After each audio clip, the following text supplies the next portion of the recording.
March 4th, 2026, Day 5. The strikes didn't pause. The fleet didn't survive. And now the Persian Gulf is a graveyard. 11 Iranian warships destroyed in 48 hours. Frigates, corvettes, fast attack craft, mine layers. The entire southern naval district of the Islamic Revolutionary Guard Corps reduced to burning hulks and debris fields stretching across 60 miles of Gulf water.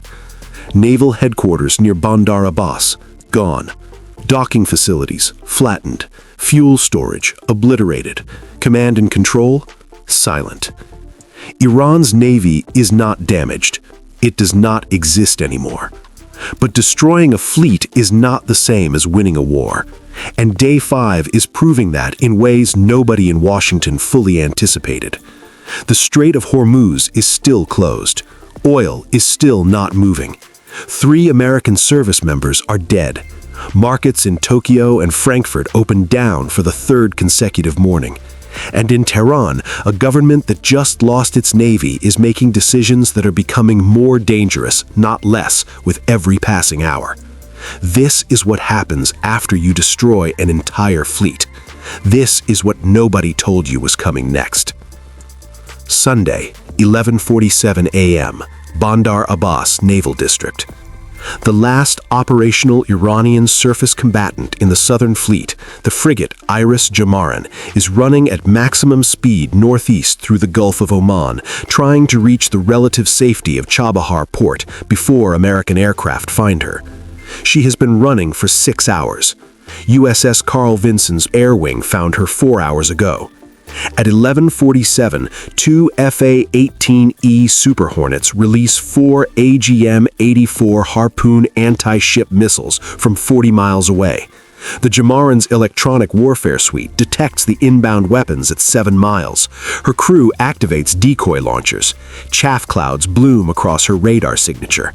The Harpoon's terminal guidance system processes the countermeasures and selects the largest remaining heat signature, the Jamaran. All 4 missiles impact within 11 seconds of each other. The Jamaran's forward magazine detonates at 11:49. The explosion is large enough to be captured by a commercial satellite passing overhead at the time. By 11:52, the last major surface combatant of Iran's southern fleet has joined the 11 ships before her on the floor of the Gulf of Oman. 12 warships, 5 days, 0 American naval assets lost. In the Persian Gulf, there are no more Iranian flags flying on warships. There are only debris fields. But while the Navy was finishing the surface fleet, something else was happening. Sunday, 2:33 p.m., Gulf waters 40 miles south of Qatar. The MV Nordic Star, a Norwegian-flagged liquefied natural gas carrier, is attempting to transit the Gulf toward the Strait of Hormuz. Her captain has been waiting at anchor for 19 hours for a safe transit window. He decides the risk is acceptable. He weighs anchor, he plots his course, he orders full ahead. He is wrong about the risk. At 2:41, 3 Iranian Revolutionary Guard Corps fast boats emerge from behind a cluster of small islands off the Iranian coast. Each boat carries a crew of 4 and a mounted heavy machine gun. They are not warships. They cannot be classified as military combatants under the rules of engagement that governed the last 5 days. They are small, they are fast, they are cheap, and they are exactly the kind of asset that survives when frigates and corvettes do not. The fast boats fire warning shots across the Nordic Star's bow. The LNG carrier stops. At 3:14, the IRGC announces it has seized the Nordic Star and her crew of 22 in what it calls a lawful enforcement action in response to American aggression against the Iranian people. The Strait of Hormuz is not just closed by fear anymore. Iran just proved it can still enforce the closure with what it has left. And what it has left matters more than most analysts admitted before Day 5. The surface fleet is gone. That is true, and it is significant. But Iran's asymmetric capability was never primarily in its surface fleet. The frigates and corvettes were the visible face of Iranian naval power. The actual threat was always underneath them, In the mines, in the fast boats, in the shore-based anti-ship missile batteries, in the midget submarines, in the Shahed drones launched from coastal positions that are not ships and therefore were never on the list of naval targets. Iran lost its fleet. Iran did not lose its ability to close the Strait of Hormuz. Those are two different things.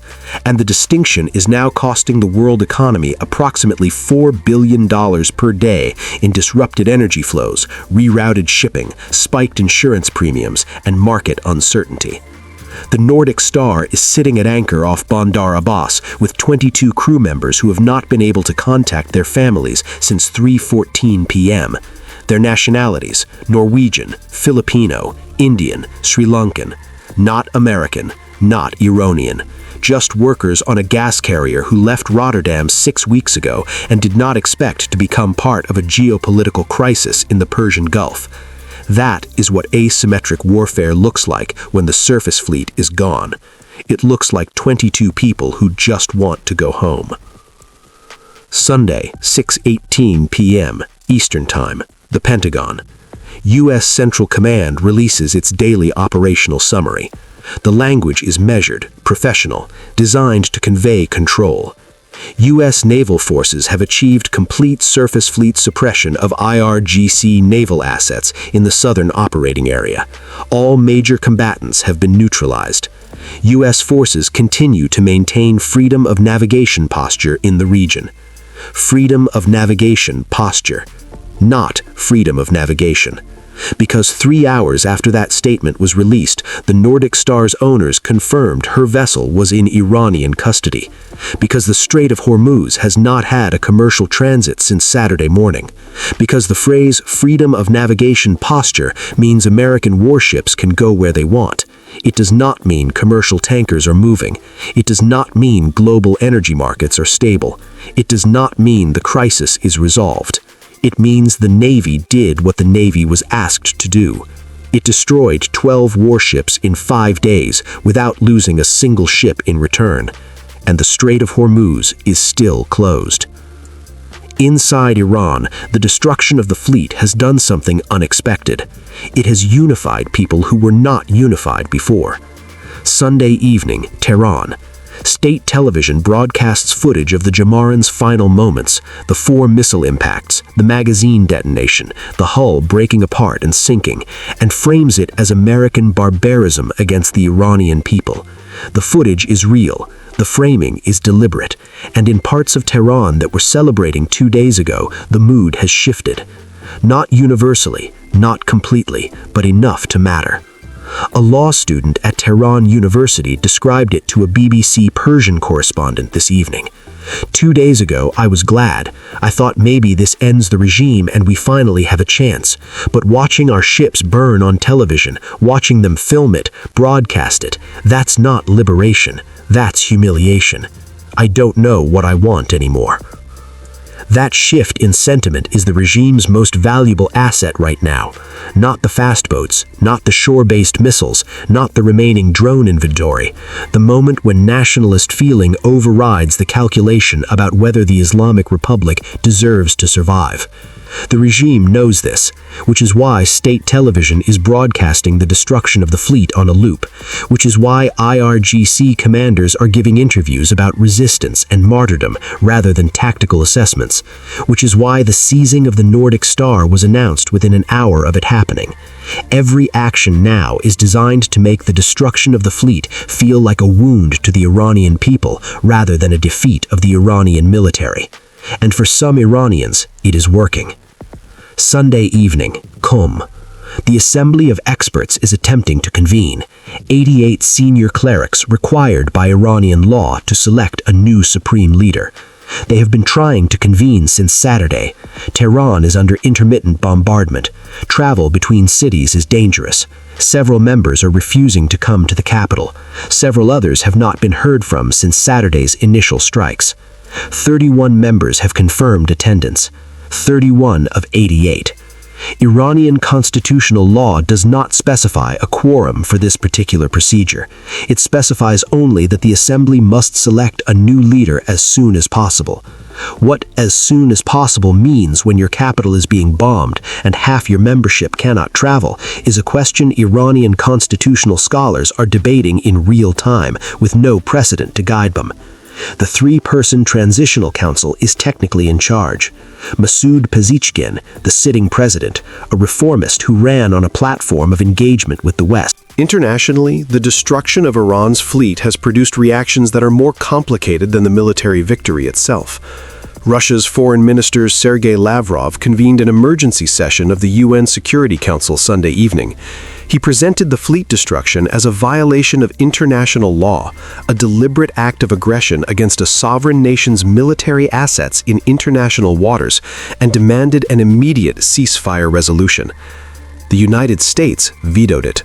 The vote was 11 in favor, 3 opposed, 1 abstention. China voted in favor of the ceasefire resolution. France abstained. The UK voted with the United States. The Security Council is deadlocked in exactly the alignment that makes it useless in any conflict where a permanent member is directly involved. But the UN vote matters less than what Russia said after it. Lavrov's statement following the veto was 14 sentences long. The sentence that matters is the 7th one. Russia reserves the right to take all necessary measures to protect its strategic partners and its own national security interests in response to this unprecedented escalation. All necessary measures. That phrase has a specific meaning in Russian diplomatic language. It does not mean military intervention. It does not promise anything specific, but it does not rule anything out. And in a conflict that has already produced 12 sunken warships and a closed strait and 22 hostages on an LNG carrier, the phrase "all necessary measures" from the country that supplies Iran with air defense technology and satellite intelligence is not something that strategic planners in Washington are reading casually. Monday morning, 4:47 a.m. Eastern Time. Energy markets open in Asia. Brent crude, $103.40 per barrel, up $18.70 from Friday's close. Natural gas futures up 34%. The Strait of Hormuz has been effectively closed for 61 hours. Saudi Arabia has announced it is rerouting tanker traffic around the Arabian Peninsula via the Red Sea, adding 12 days to delivery times. Qatar has suspended LNG exports pending security assessment. The UAE has activated emergency fuel rationing protocols in Dubai and Abu Dhabi. The economic shockwave from 12 sunken Iranian warships is not contained in the Persian Gulf. It is in the price of diesel at a truck stop in Ohio. It is in the natural gas bill of a family in Poland. It is in the shipping schedule of every factory in South Korea that depends on Gulf energy to keep its production lines running. One American carrier air wing destroyed 12 Iranian warships in 5 days. The cost of that victory is currently being calculated in real time on every energy trading desk on the planet. And then there are the Americans who are not coming home. 3 U.S. service members killed in action during Operation Epic Fury. Staff Sergeant Derek Paulson, 31, from Spokane, Washington, 11 years of service, 2 previous deployments, scheduled to return home in 6 weeks. Corporal Amir Tehrani, 24, from Dearborn, Michigan, the son of Iranian immigrants who came to America in 1988, fluent in Farsi, deployed as part of a signals intelligence unit. He died in a country his parents fled and a conflict involving the government that drove them out. Specialist Keisha Monroe, 22, from Birmingham, Alabama, 22 months of service, her first deployment. She had applied for college courses through the Army Education Program 2 weeks before she died. 3 people. Derek Paulson was going home in 6 weeks. Amir Tehrani spoke the language of the country he died fighting against. Keisha Monroe was trying to go to college. The Navy destroyed 12 warships. 0 American ships lost. The metrics of the operation are historically favorable. The ratio of assets destroyed to assets lost is unprecedented in modern naval warfare. None of that changes what 3 families are doing tonight. A Reuters poll released Sunday evening showed 28% of Americans support continued military operations against Iran, up 3 points from Saturday. Still historically low, still below the approval rating of every major military operation the United States has conducted since Korea. Senator Mark Kelly of Arizona, a former Navy combat pilot, issued a statement Sunday. "I understand the operational logic. I understand the threat Iran posed. I do not understand the end game. Destroying a navy is not a strategy. It is a capability. What comes after the capability is used? What does Iran look like in 6 months, in a year? Who governs it? Who controls its remaining weapons?" The administration has not answered these questions because I do not believe they have answers yet. That is not a partisan statement. That is the question every military planner who has ever studied the second and third order effects of regime decapitation is asking right now. What comes next? Because here's the thing about destroying an entire fleet. The fleet is gone. The strait is still closed. The hostages are still on the Nordic Star. The Transitional Council is still deadlocked. The Assembly of Experts cannot convene a quorum. The fast boats are still in the water. The shore-based missile batteries are still operational. The mines are still laid. The Shah drone factories are still producing. And somewhere in facilities that American intelligence has located but not yet struck, Iran still has enriched uranium, still has centrifuges, still has the technical knowledge that does not disappear when you sink 12 ships. Destroying a fleet is not the same as ending a threat. It is the same as removing one layer of a threat that had many layers. The layer is gone. The question is what the layer was protecting. So here's the question that nobody in Washington or Tehran or Moscow or Beijing has answered by the end